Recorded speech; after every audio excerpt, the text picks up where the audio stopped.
নমস্কার সুপ্রিয় দর্শক, সকলকেই স্বাগত হিন্দু লাইফস ম্যাটার ইউটিউব চ্যানেলে। দর্শক, আমাদের শৈশবে আমরা ঘুমপাড়ানি মাসি পিসির অনেক গল্প শুনেছি এবং গল্পের প্রায় প্রতিটি ক্ষেত্রেই দেখেছি যে আমরা যখন কোনো গুপ্তধন উদ্ধারের জন্য গুহার সামনে যেতাম, সেইখানে একটা দরজা পেতাম, সেই দরজায় চিচিং ফাঁক বললেই দরজা খুলে যেত।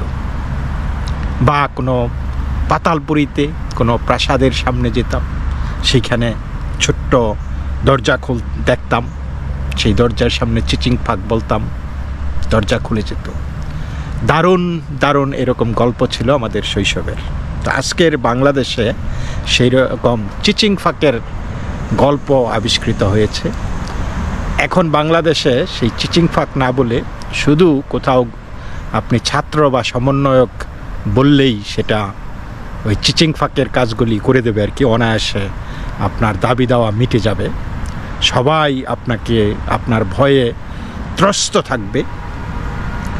তো আপনারা দেখেছেন যে এই ছাত্র এবং সমন্বয়ক বলে বলে তারা সচিবালয়ে সচিবদেরকে তাড়িয়ে দিয়েছে বা সচিবালয়ে কর্মচারীদেরকে জোরপূর্বক পদত্যাগ করিয়েছে। বিভিন্ন শিক্ষা প্রতিষ্ঠানে, স্কুল, কলেজ, বিশ্ববিদ্যালয়ে শিক্ষাঙ্গনের এমন কোনো ধাপ নাই যেখানে তাদের চিচিং ফাঁক কাজ করে নাই। তারা সেইখানে গিয়েছে, আন্দোলন করেছে, এই শিক্ষককে আমরা চাই না, এই প্রধান শিক্ষককে চলে যেতে হবে, বা এই অধ্যক্ষকে আমরা চাই না, এরকম। তো তারা সাদা কাগজে জোর করে একটা স্বাক্ষর নিয়েছে, স্বাক্ষর নেওয়ার পরেই সেটা ঊর্ধ্বতন কর্মকর্তাদের পাঠিয়ে দিয়েছে। আর যেই কাজ সেই রেজাল্ট, যেই কথা সেই কাজ। তো তারা চিচিং ফাঁকের মতো সেই পদত্যাগপত্র গ্রহণ করে ফেলেছে। এরকম বহু ঘটনা আছে। কোনো সিস্টেম, একটা যে সিস্টেমের মাধ্যমে যে মানুষগুলি চাকরি পেয়েছে, ইন্টারভিউ দিয়ে তাদের যোগ্যতা প্রমাণ করে বা দীর্ঘদিন ধরে একটা শিক্ষাঙ্গনে তাদের শ্রম মেধা তারা দিয়েছে, তাদের যথেষ্ট আত্মত্যাগ আছে, সেগুলির কোনো রকম বিবেচনা না করে গাজুয়ারিভাবে সেই গ্রহণ করা গৃহীত পদত্যাগটাকে তারা সিলমোহর দিয়ে দিয়েছে। তো সর্বশেষ যেই ঘটনাটি ঘটেছে আমরা দেখেছি যে ঢাকা বিশ্ববিদ্যালয়ের শিক্ষার্থীদের আন্দোলনের মুখে শিক্ষা কার্যক্রম থেকে বিরত দর্শন বিভাগের 2 শিক্ষক। একদল শিক্ষার্থীর দাবির মুখে ঢাকা বিশ্ববিদ্যালয় দর্শন বিভাগের 5টি ব্যাচের সব ধরনের শিক্ষা কার্যক্রম থেকে বিরত থাকার সিদ্ধান্ত নিয়েছেন অধ্যাপক মোসাম্মদ রেবেকা সুলতানা ও সহযোগী অধ্যাপক মন্দিরা চৌধুরী। তো তারা শিক্ষা কার্যক্রম থেকে বিরত থাকার সিদ্ধান্ত নিয়েছেন নাকি তাদেরকে শিক্ষা কার্যক্রম থেকে বিরত থাকতে বাধ্য করেছেন, এই জিনিসটা আমরা বুঝি। যাই হোক, পরে বিভাগের একাডেমিক কমিটি তাদের এই সিদ্ধান্ত অনুমোদন করেছে। সেই চিচিং ফাঁকের গল্প যে আপনার কাছ থেকে জোর করে একটা পদত্যাগপত্র নেওয়া হবে বা আপনাকে বলা হবে আপনাকে চলে যেতে হবে, এবং আপনি বললেন যে ঠিক আছে, এবং সেই চলে যাবার বাসনাটাকেই, যে আপনাকে যে জোর জবরদস্তি করে এটা বাধ্য করা হয়েছে, আপনার পক্ষে আপনার প্রশাসন, আপনার কর্মীরা, আপনার কলিগরা আপনার পক্ষে দাঁড়াবে না। তারা সেই ছাত্র সমন্বয়ক তাদের পক্ষেই দাঁড়াবে এবং তারা যা চেয়েছে সেইটাই সিলমোহর দিচ্ছে। রেবেকা সুলতানা ও মন্দিরা চৌধুরী দুজনেই ঢাকা বিশ্ববিদ্যালয়ের আওয়ামী লীগ পন্থী শিক্ষকদের সংগঠন নীল দলের রাজনীতিতে সক্রিয় ছিলেন। গত 5ই আগস্ট আওয়ামী লীগ সরকারের পতনের আগেই রেবেকা সুলতানাকে বর্জনের ঘোষণা দিয়েছিল বিভাগের শিক্ষার্থীদের একটি পক্ষ। সরকার পতনের পর এই 2 শিক্ষকের বিরুদ্ধে বিভাগের শিক্ষার্থীরা আন্দোলন করে চেয়ারম্যান শাহ কাউসার মুস্তাফা আবুল উলাই বরাবর স্মারকলিপি দেন।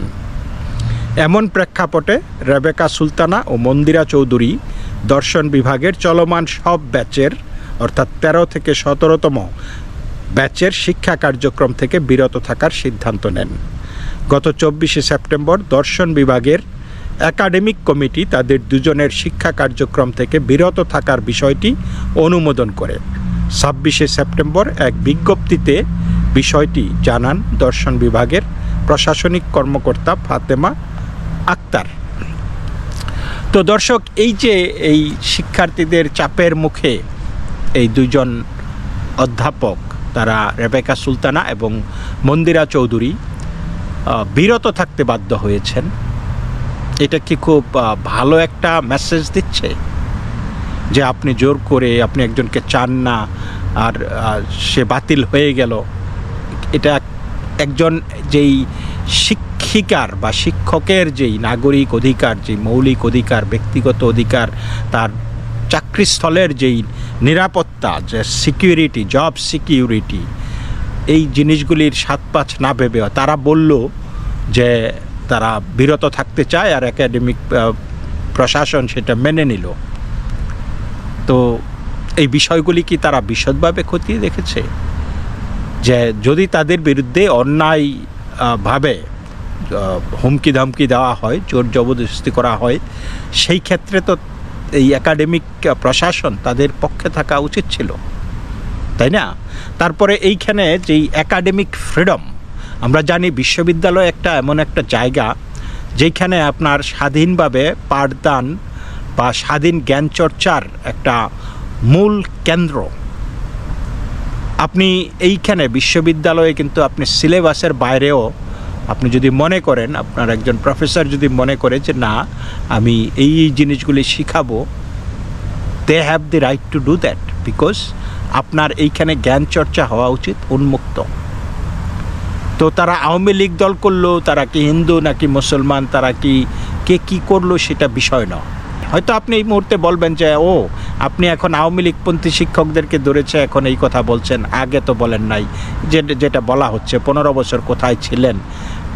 বিষয়টা আপনারা যদি ওইভাবে দেখেন যে 15 বছর আমরা কোথায় ছিলাম, 15 বছরের বিরুদ্ধে প্রতিবাদ করেই কিন্তু আপনারা এই সরকারকে ক্ষমতায় এনেছেন বা সরকারকে উৎখাত করেছেন, পূর্বের সরকার, যে তাদের স্বৈরাচারিতার কারণে, স্বৈর শাসনের কারণে আপনারা অতিষ্ঠ হয়েছেন, আপনারা তাদের সাথে একমত ছিলেন না, এই জন্য তাদের আপনারা পদত্যাগ করতে বাধ্য করেছেন। কিন্তু এখনকার প্রেক্ষাপটে আমি যদি বলি যে আপনারা যেটা করতেছেন, তাহলে আপনারাও কি স্বৈর শাসক হয়ে গেলেন? আপনারাও কি স্বৈর শাসন কায়েম করতেছেন? যদি আওয়ামী লীগ সমর্থিত শিক্ষক শিক্ষিকারা বা আওয়ামী লীগের ছত্রছায়ায় এই মানুষগুলি অনেক অপকর্ম করেছে, সেটা আপনারা মেনে নিতে পারেননি, একদম সামগ্রিকভাবেই পুরো সিস্টেমটার বিরোধিতা করে আপনারা আন্দোলন করেছেন, সরকারের পরিবর্তন হয়েছে।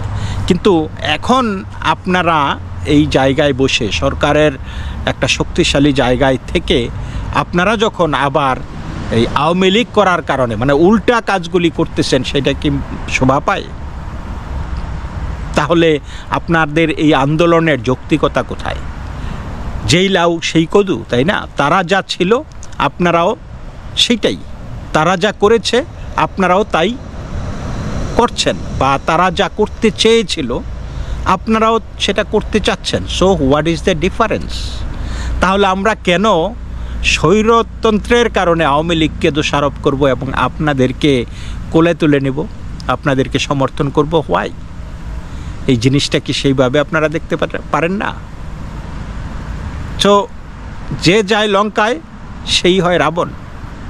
তাহলে আওয়ামী লীগের সাথে আজকে তথাকথিত বৈষম্য বিরোধী ছাত্র সমাজ বা বৈষম্য বিরোধী সরকার, পার্থক্যটা কোথায়? আমরা তো কোনো পার্থক্য দেখছি না। তাহলে লাভটা হলো কি? সিস্টেম তো একই, হয় আওয়ামী লীগ না হয় জামাত, তাই না?